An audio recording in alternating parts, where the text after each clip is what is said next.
Triple H, you suck, bro. We're tired of this moment booking bullshit you give us. Yes, these NPCs in the crowd eat this shit up, but the people that know the game of pro wrestling know you're feeding us complete garbage. Lesnar coming out for no reason to attack Cena just so you can get your precious moment is not storytelling, it's not creative, it's some universe mode nonsense.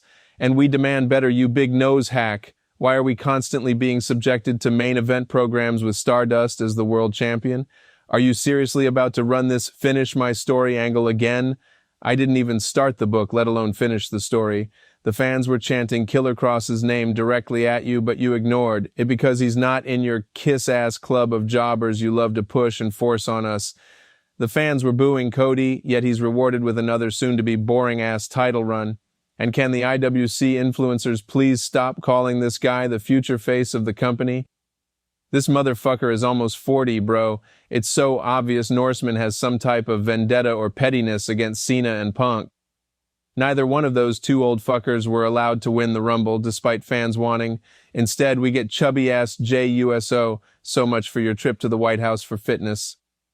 You force Punk and Cena to almost always get laid out in the ring for their segments.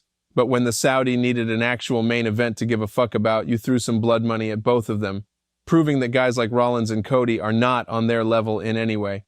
And instead of actually telling a story for Cena's heel run, you go back to what you do best. Book for moments. Triple, we are not 10 years old, bro. We're mature enough to following compelling narratives. We don't need Michael Cole's soy ass yelling on commentary about WrestleMania and Summerslam moments, you big nose fuck.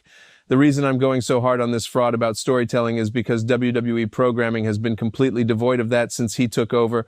Punk returns at Survivor Series just to show up. Okay, and Brock shows up to attack Cena. Okay.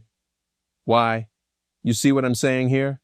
It's just Noseman throwing names out there to build up some excitement and get a cheap pop, whilst having zero plan or direction for how this is going to play out on weekly programming. It's such bad shit, dude. It's kind of like how Donald Trump governs short-term wins with no long-term plan. And will the IWC influencers please stop calling this long-term storytelling? Stretching feuds out to make it to the next big PLE is not long-term storytelling, that's long-term booking.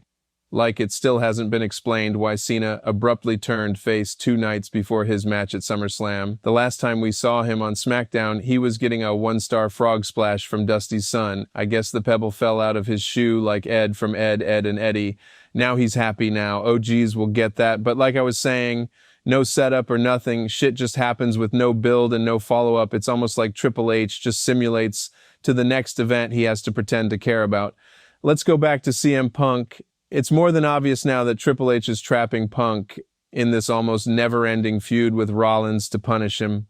We all know jobbers like Rollins, Kevin Owens, and Sami Zayn politic their ways into programs with guys way more over than they'll ever be.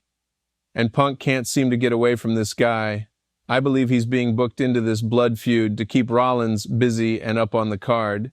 This does nothing for Punk, who could be using the star power he has left to work programs with guys like LA Knight, Karrion Kross, Montez Ford, or Austin Theory. You know, fresh faces who don't dress like drag queens like Rollins. I know it killed Noseman inside to see Punk hold that world title even for 5 mins. But that's all I gotta say about the SummerSlam main events. More nonsense from Triple Fraud that will go nowhere. This guy will never be on the level of Vincent Kennedy McMahon.